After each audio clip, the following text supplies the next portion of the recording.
आज से मात्र 24 से 25 दिन बचे हुए हैं एग्ज़ाम्स को। तो इतने कम समय में हम क्या तैयारी करके जाएं कि प्रीलिम्स में अच्छे से अच्छा नंबर प्राप्त किया जा सके। इसके लिए हम सबसे महत्वपूर्ण स्ट्रेटजी पे बात करेंगे। आइए देखते हैं। मैंने आप लोगों के लिए स्ट्रेटजी जो बनाया है, मैंने जो अपना अनुभव मतलब रखा है, मैंने जो अपनी तैयारी की है और प्रीलिम्स निकाले हैं लगातार 2 बार, और इससे पहले तो उसके लिए मैंने जो अपना रणनीति बनाया है आप लोगों के साथ साझा करना चाहेंगे। इसमें प्रीलिम्स के एग्ज़ाम में बहुत अलग ढंग की तैयारी करनी होती है, फैक्ट आधारित तैयारी करनी होती है, जिसमें 4 मेजर सब्जेक्ट्स होते हैं जिससे लगभग 100 मार्क्स के प्रश्न पूछे जाते हैं। इन 4 जो बृहद जो सब्जेक्ट हैं जिनसे प्रश्न आते हैं, इनको पहले जानने की प्रयास करेंगे। तो आइए देखते हैं।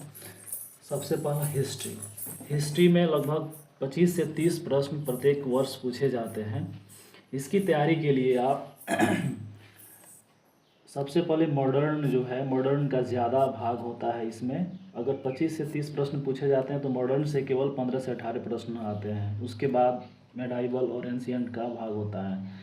तो उसको आप सार संग्रह से आप कंट्रोल कर सकते हैं। महेश बर्णवाल का सार संग्रह है। और एक एनसीईआरटी का 11th और 12th का बुक आता है, उसमें आप सिलेक्टिव चैप्टर्स को पढ़ के कर सकते हैं। जैसे कि हड़प्पा सभ्यता हो गया, मौर्यकालीन सभ्यता, मौर्यकालीन भारत का जो हिस्ट्री है उसको आप लोग पढ़ सकते हैं।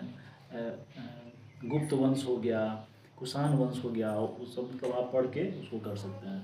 तो एनसीईआरटी 11th 12th का जो राष्ट्रीय आंदोलन वाला जो भाग है उसको पढ़ना बेहद ज़रूरी है। स्पेक्ट्रम भी आप यूज़ कर सकते हैं सिलेक्टिव चैप्टर्स पढ़ने के लिए, जो आपको अगर एनसीईआरटी में समझ नहीं आते हैं, या फिर अगर आप प्रीवियस ईयर के जो प्रश्न देख रहे हैं उनमें से ऐसा आपको लग रहा है कि कुछ प्रश्न है जो हमें समझ में नहीं आ रहे हैं, तो स्पेक्ट्रम में आप उन्हें ज़रूर देख सकते हैं बेहतर समझ विकसित करने के लिए। लेकिन इतने कम समय में हम कहेंगे कि आप एनसीईआरटी का 11 12 का 12th वाला जो राष्ट्रीय आंदोलन वाला जो चैप्टर्स हैं उनको पढ़ें और प्रीवियस ईयर सबसे पहले करें। उसके बाद जो सार संग्रह महेश बर्णवाल का, उसको भी आप ज़रूर देखें। इतने सोर्स रखें, इससे आराम से आपका कंट्रोल हो जाएगा। और दूसरा भाग है साइंस का। साइंस आपको 9th और 10th का एनसीईआरटी लेनी है। पिछले जो 11वीं का जो प्री रहा उसमें हालांकि 11th का भी कुछ न्यूमेरिकल्स आ गए थे, तो आप न्यूमेरिकल्स जो प्रीवियस ईयर में पूछे गए हैं उनको आप देख सकते हैं, और 11th के बुक को भी थोड़ा सा फॉलो कर सकते हैं न्यूमेरिकल्स के लिए ओनली। नहीं तो 9th और 10th का जो आपका ये जैसे कि घर्षण वाला पार्ट हो गया, ध्वनि वाला पार्ट मतलब भाग हो गया, चैप्टर हो गया, उसको आप देख सकते हैं। और प्रीवियस ईयर आप 68वीं से 17वीं तक इन सभी के लिए भी 68th टू 71st, क्योंकि 68वीं बीपीएससी से ही सिलेबस चेंज हुई है और बहुत सारी चीज़ें थोड़ी सी डायनेमिक नेचर के पूछे जाते हैं। तो आपको जब आप एनालिसिस कीजिएगा, रिवाइज कीजिएगा, तो आपको अपने स्तर पे मतलब जानकारी प्राप्त होगी और आप एनालाइज कर पाइएगा कि किस स्तर के प्रश्न पूछे जा रहे हैं, उसका नेचर क्या है प्रश्नों का। तो सबसे ज़्यादा ज़रूरी है 68वीं से 17वीं का प्रीवियस ईयर। साइंस के लिए 9th और 10th का एनसीईआरटी और सार संग्रह महेश बर्णवाल का, और साथ ही साथ एमसीक्यूज़ भी लगाने हैं आपको। जो एमसीक्यूज़ होंगे एनसीईआरटी बेस्ड ही होने चाहिए आपके। उसके बाद आइए आप करेंट अफेयर्स। तीसरा जो मेजर सब्जेक्ट है करेंट अफेयर्स का पार्ट है। इसमें भी लगभग 22 से 25 क्वेश्चंस पूछे जाते हैं। दूसरा जो मेजर सब्जेक्ट है साइंस का है। इसके लिए आपको 9th और 10th का एनसीईआरटी आपको कर लेनी है और सार संग्रह भी पढ़नी है। सार संग्रह महेश बर्णवाल का आप ज़रूर ले लीजिए। उसमें बहुत सिलेक्टिव और प्रीवियस ईयर के प्रश्नों को पूछा गया है और उसमें दिया गया है। और उसके बाद आप प्रीवियस ईयर के जो प्रश्न पूछे गए हैं उसे आप ज़रूर करें। इससे आपको पता चलेगा कि नेक्स्ट जो परीक्षा होंगे उसमें किस टाइप के पैटर्न और प्रश्न पूछे जाएंगे, किस नेचर के प्रश्न आएंगे। तो आपको एमसीक्यूज़ प्रत्येक मतलब कि ये सेक्शन के लिए आवश्यक है। 68वीं से और 71वीं तक का एमसीक्यूज़ तो बेहद आवश्यक है, आपको करना ही करना है। 2 बार कम से कम ज़रूर करें MCQs। ये हो गया। और साइंस से आपको 25 से 30 प्रश्न पूछे जाते हैं।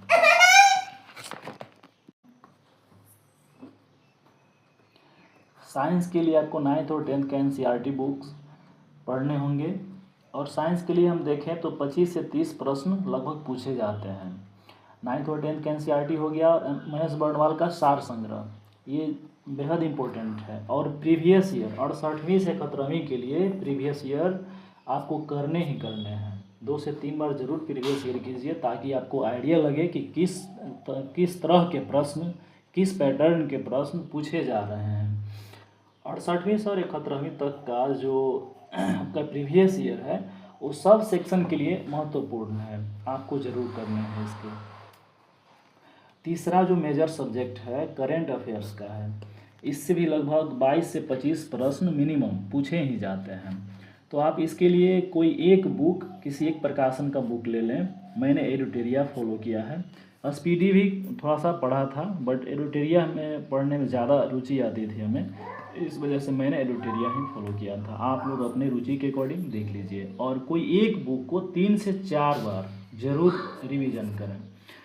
और कुछ सिलेक्टिव जो चैप्टर हैं, जैसे कि आपको कुछ नहीं समझ में आ रहा, या फिर अगर आपको डिटेल्स में चाहिए तो विजन IAS का भी बुक आता है हिंदी। आप साइट से भी इसको डाउनलोड कर सकते हैं, आप वहाँ से भी देख सकते हैं। या फिर प्रतियोगिता दर्पण का भी कुछ जो चैप्टर है उसको आप फॉलो कर सकते हैं। लेकिन आपको एडिटोरिया या फिर स्पीडी कोई एक बुक को 3 से 4 बार मल्टीपल रिविजन ज़रूर करने हैं। और जो 1 लाइनर होता है मंथ वाइज, उसको अंतर्राष्ट्रीय खबर, राष्ट्रीय खबर और ये विज्ञान प्रौद्योगिकी वाला खबर को एक एक लाइन करके पेंसिल से मार्क करके ज़रूर पढ़ना है। ये आपको 1 से 2 दिन में, 3 दिन मैक्सिमम आपको ज़रूर पूरे के पूरे कवर हो जाएंगे। और लास्ट 1 ईयर का आपको करेंट अफेयर्स के खबरों को ज़रूर देखना है। प्रीवियस ईयर थोड़ा देख लेंगे, जिससे कि आपको अनुभव मिल पाएगा कि कैसे किस स्तर के प्रश्न पूछे जा रहे हैं। हाँ,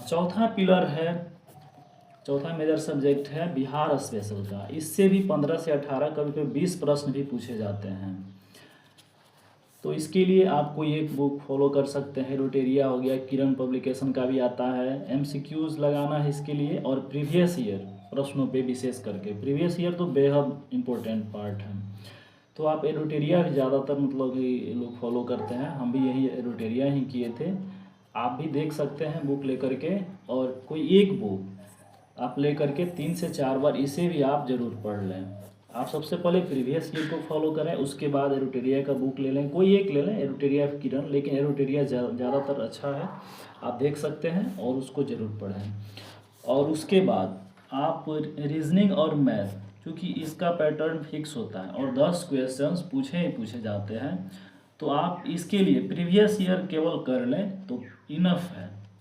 और इस प्रकार हम लोग देख रहे हैं कि ये 4 सेक्शन और रीजनिंग और मैथ मिला करके 110 के आसपास प्रश्न हो जाएंगे, आपको कवर हो जाएंगे। अगर इकोनॉमिक सर्वे और बजट अगर आप कर लेते हैं तो 110 से लेकर 120 प्रश्न आराम से कवर हो जाएंगे, जो कि इकोनॉमिक सर्वे 6 से 8 क्वेश्चंस पूछे ही जाते हैं।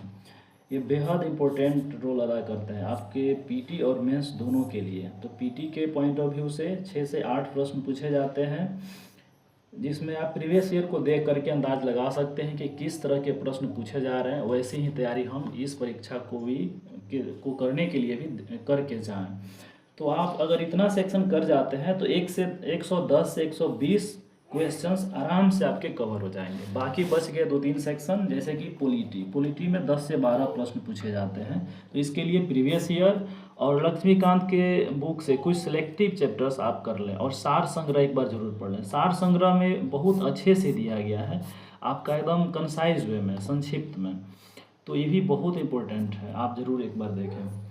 ज्योग्राफी के लिए, जहाँ पे ज्योग्राफी से 12 से 15 प्रश्न पूछे जाते हैं, उसके लिए प्रीवियस ईयर वेरी इंपॉर्टेंट। और सार संग्रह और 11th 12th का NCERT बुक, 11th 12th का 1-2 चैप्टर पढ़ लें, ज़्यादातर नहीं। इस बुक से आप मेंस की तैयारी बहुत अच्छे से कर पाएंगे। 11th 12th के एनसीईआरटी से। लेकिन आपके पास समय की अभी कमी है, तो प्रीवियस ईयर सार संग्रह और 11th 12th का बुक एनसीईआरटी का जरूर रखें। जहाँ पे आपको अगर समझ में नहीं आए प्रीवियस ईयर के प्रश्न, तो आप 11th 12th के एनसीईआरटी से उस चैप्टर को, उस पार्ट्स को जरूर पढ़ें। इससे आपको और समझ विकसित होगी।